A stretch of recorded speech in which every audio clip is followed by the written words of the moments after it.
Alright, let's talk HTTP3. I'm sure by now most of you have heard about this new protocol and you might have thought, how can I apply it in my own projects? But you might also wonder, what are its security characteristics and how do those compare to what I already know? Well, there is some good news. As you can see in the diagram, HTTP3 is really very similar to HTTP2. It has almost the exact same features.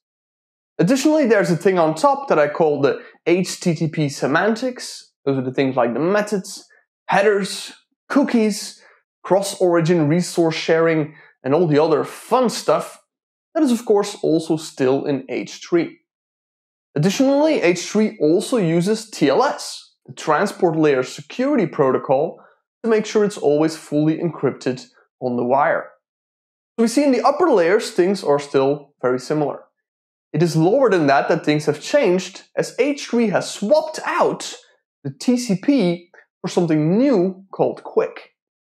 And QUIC is indeed quite different from TCP. So different in fact that when we tried to run H2 on top of QUIC, things simply broke. And so we had to make a few key changes to H2 to make it compatible with QUIC. And this slightly modified version is what is now known as HTTP3. Now, QUIC itself is a relatively complex protocol, and the reasons why it exists and its performance benefits and all that are out of scope for today, because I want to focus on some of the security characteristics. Luckily for that, we only need to know 3 things here. The first one being that QUIC runs over UDP. The second one being that QUIC deeply integrates the TLS protocol. And 3, that QUIC introduces a completely new feature called connection migration. Let's look at these 3 things in a bit more detail. First of all, QUIC runs on top of UDP, not, as you might have heard, because of performance reasons, but rather to make it easier to deploy on the internet. You see, conceptually, we could have made QUIC run directly on top of the IP protocol as well. The problem is that most devices on the internet only expect to see 2 things on top of IP, which is TCP and UDP. Having a third one next to that would require updating quite a few of those devices, which might take many years in practice. Luckily, UDP is a bare bones and very flexible protocol, and you can build pretty much whatever you want on top.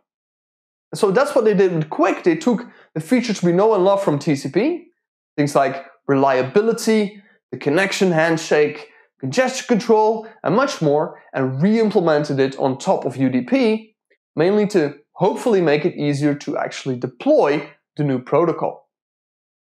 Now, the fact that most devices support UDP and know what it is doesn't necessarily mean they also allow it on their networks. As we'll see later, a lot of firewalls indeed block UDP, and we'll have to work around that.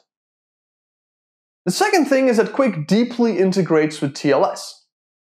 TCP does not. It sees it as a completely different protocol, and this leads to some inefficiencies.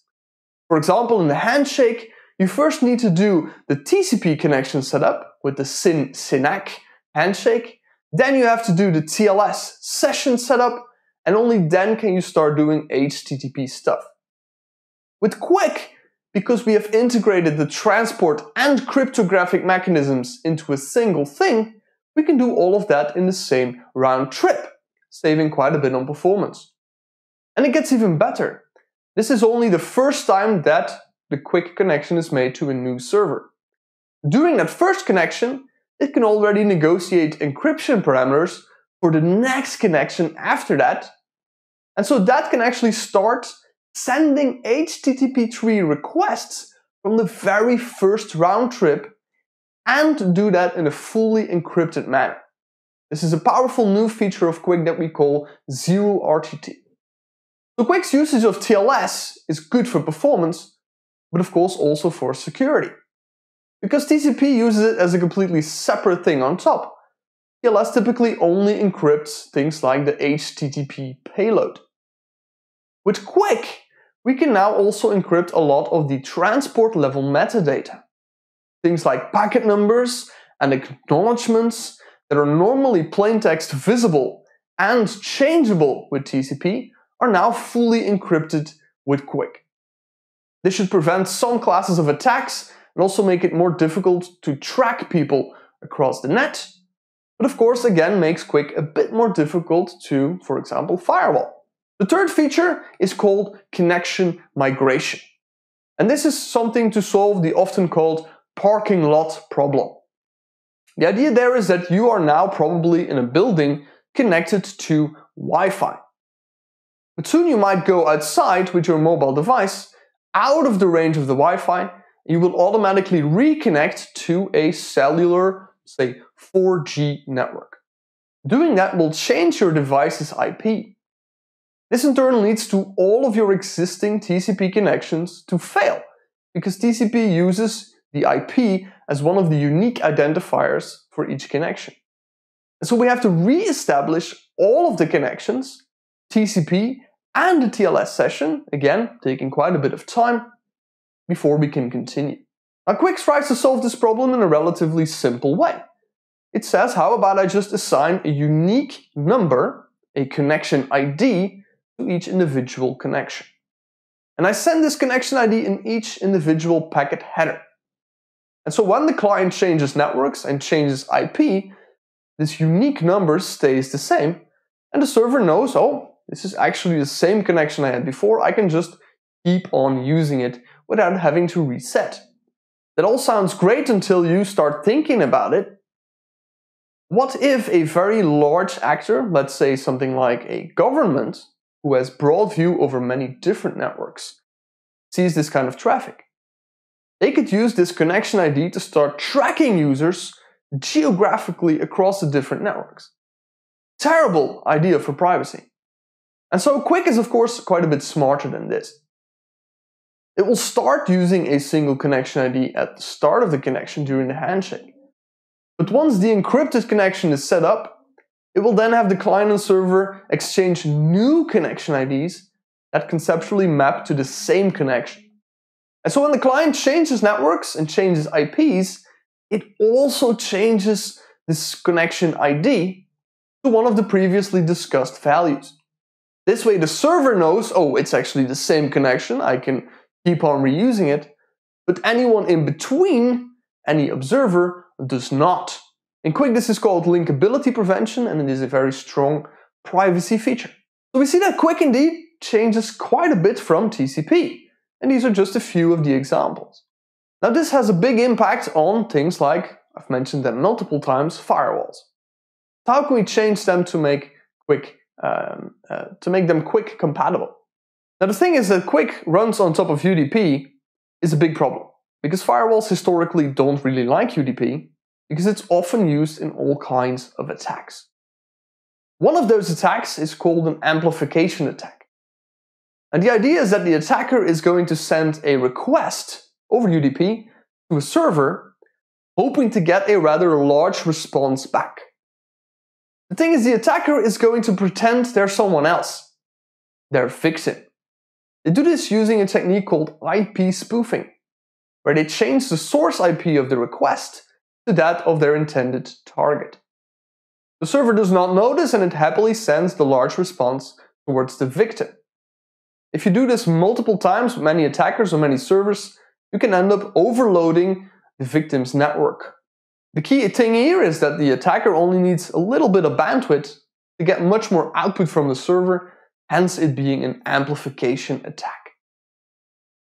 Now this is one of the reasons why protocols like TCP and also QUIC use a handshake, because this allows them to make sure that there is no IP spoofing going on before actually sending application layer data. So it should be relatively secure to allow QUIC on the firewall, but how do we do this? Well, one way to do this would be to open up a network port. Now HTTP3, much like HTTP2, typically uses port 443. Now I say typically because it can use any port you'd like. This is because browsers typically won't immediately try a quick connection to a new server they haven't seen before, mainly because today most servers simply do not support QUIC yet, and we would get a lot of timeouts and waiting. Instead, what they're going to do is first try an H1 or H2 connection. If that works, those servers can send back what is called an alt-SVC header. This stands for alternative services and allows the server to indicate, hey, you're currently loading this content over HTTP2, but it's also available over HTTP3 on this specific port. And so you see, you could put in pretty much any port you'd like there. But of course, you need to make sure it's a port that is open on the firewall that your deployment is using. Now, opening a full port, of course, still allows attackers to try and put any type of UDP traffic through there.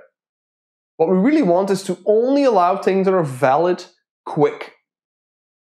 To do that, we need to detect if a packet is indeed QUIC or not.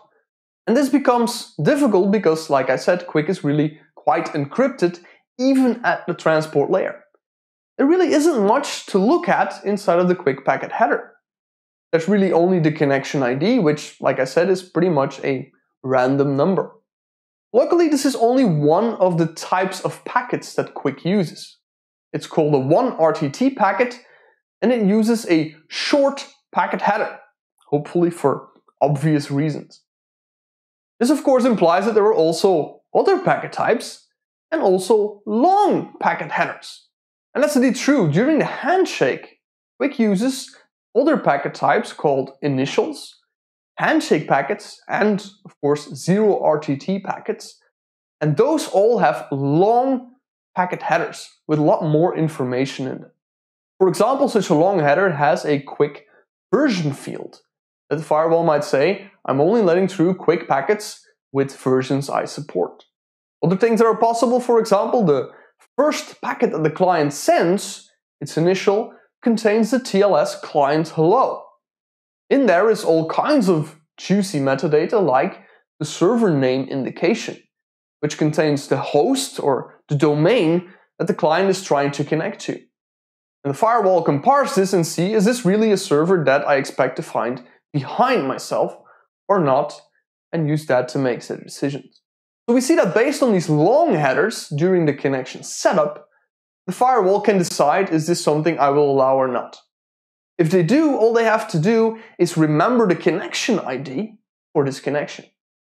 Then later, when QUIC switches to the O-RTT packets with the short packet headers, which it does for efficiency reasons after the handshake, the firewall only needs to match the connection ID to what it knows is allowed for current connections. This works quite well until it breaks completely when the client does connection migration. Because as we've said, when the client changes networks, they also change the connection ID for privacy reasons.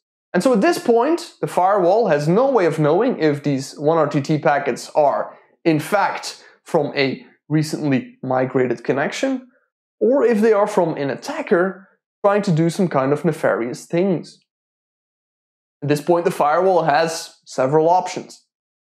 They can just drop the unknown O-RTT packets, basically disabling connection migration and forcing the client to reconnect. This is kind of a performance security trade-off.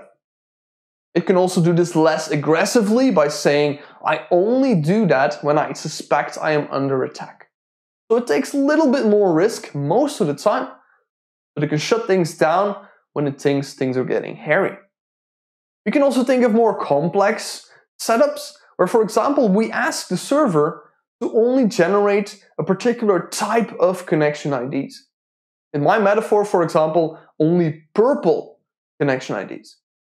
If the firewall then is trained to say, okay, purple is good, other colors are bad, then it is possible to accept connection migration.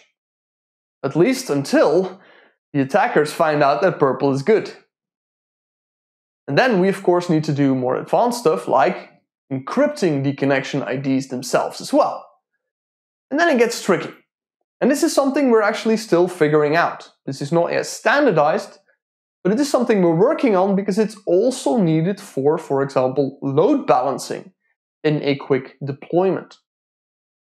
So there is something coming, but it's not done yet. And that is true for many other security-based features in QUIC as well. And Therefore, it's not really a surprise that most of the firewall vendors currently advise you to simply block QUIC, not allow QUIC or UDP on the networks, because it will automatically fall back to HTTP2 or HTTP1 over TCP anyway, so nothing will really break. And I expect this to take quite a bit of time, even a few years, until firewalls get updated to properly support QUIC. Now, firewalls are of course only one thing you need in a modern network setup. Another thing you really want is the ability to detect and also mitigate denial of service attacks. One example of such an attack that is often seen is called a SYN flood. The idea is that the attacker will open a new connection by sending a TCP SYN packet, or the equivalent QUIC initial, as we've seen, to the server. In response, the server has to use a few resources, reserve some memory, or do some TLS calculations to support the new connection. It then sends back a reply to the attacker, who simply drops it, abandons this connection, and instead tries to initiate yet another new one, causing the server to reserve even more resources. If you do this fast enough and in large enough numbers, you will end up consuming the entire resource pool of the server, causing real connections to simply fail. Now, this exists for TCP and we know how to solve it, and this mitigation has been implemented in QUIC as well. TCP is called a SYN cookie, and in QUIC it's called a retry token. The idea is that instead of reserving some state, some resource at the server, you're instead going to put that state inside of a token and send it back to the client. The client then has to initiate a new connection containing this token from the server. Only those connections actually get through because they are legitimate. The other ones can be dropped. That's a pretty strong mechanism to deal with this, but you don't want to enable this all the time because, of course, it adds an additional round trip to every connection setup you do. And this is again one of those mitigations you only want to enable when you think you are under attack. A second type of denial of service attack is one that we've already mentioned, which is the amplification attack. Now you might be wondering, you might be confused, because earlier I said that the fact that QUIC uses a handshake protects us against this UDP attack. And that's true until you realize that for the O-RTT feature, we actually don't wait for this handshake to complete before sending an HTTP request and expect a response. That's the whole point of the O-RTT feature. And this is not really something QUIC can solve. There is no real solution to this, so we have to instead mitigate it. And the option that QUIC has chosen for this is to say, okay, you can amplify, but only up to 3 times what you send me. So if the client sends you 3 packets, the server can only reply with 9 packets. Anything left over will have to wait until you get something back from the client, proving that it's a real one and not an IP spoofing attacker, and continue the connection. So this is not a perfect solution, but hopefully it does enough to discourage people from using QUIC servers as amplification vectors. Now the O-RTT feature, again, quite interesting for performance, but has other security related problems as well. As we've seen, it is fully encrypted from the start, so attackers cannot read it, they cannot change it, but what they can do is copy it and then send all of those copies back to the server. Now if the O-RTT request does something permanent, like say add a row to a database or very badly transfer money from a bank account, then of course this might have a very big impact. The thing is, this is something QUIC cannot solve at that level. It doesn't really know what impact a request will have.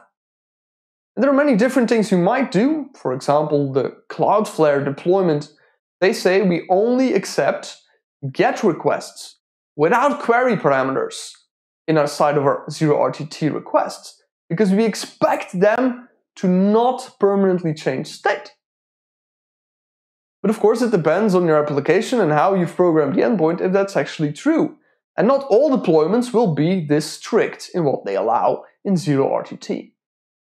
And so this means that, even as an application developer, you need to be aware of the possibility of a replay attack and be sure that your endpoints are secure against this.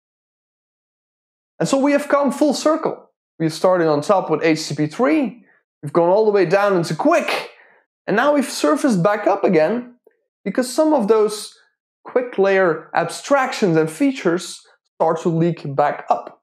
And we need to understand them to be perfectly secure at the higher layers as well. And with that, it's time for a conclusion. We've seen that indeed H3 is very similar to H2 at the higher layers. It's mainly at the lower layer for QUIC where things start to get different and indeed quite complex. To do a proper QUIC deployment will be difficult, not the least because a lot of the vendors will take quite some time to update their software and hardware to properly support the new protocol.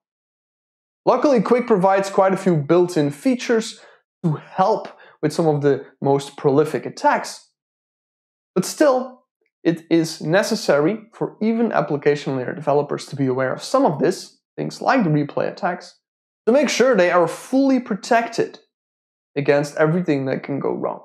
Now, this was of course a very fast whirlwind tour of just 20 minutes. There is much more we can say, even if it's just about QUIC security characteristics.